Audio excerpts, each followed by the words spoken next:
How good are you at influencing people? Some people are better at this than others, but the good news is that this is a skill you can develop. Imagine you are going to the cinema with your friends. You want to see a new historical drama that you think looks interesting. Your friends are worried that it will be boring. How can you convince them to give the film a chance?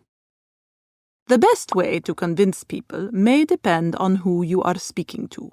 Different people find different influencing styles more or less convincing.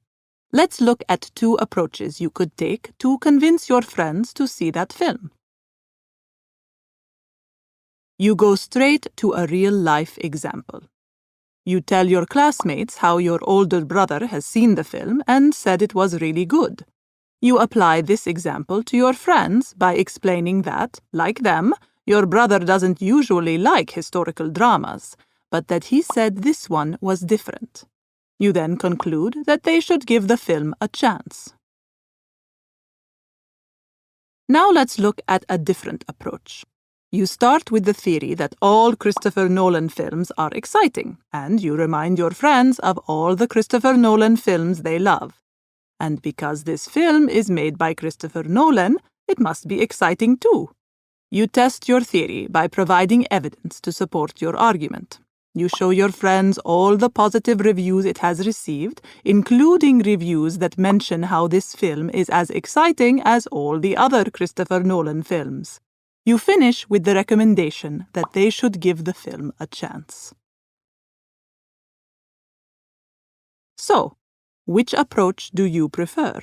If you choose approach A, then you prefer an examples-first approach. You use real-life examples rather than theory and explain the practical applications of these. You then move on to a conclusion.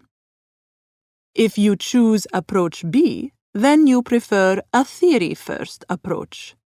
You start with a theory and persuade people by testing this theory through questions and evidence. This may involve discussing the opposite argument and any disadvantages and showing how these are wrong or not as important as the advantages. You then move on to a conclusion. Remember that your preferred influencing style might not be the same as your listener's preferred style.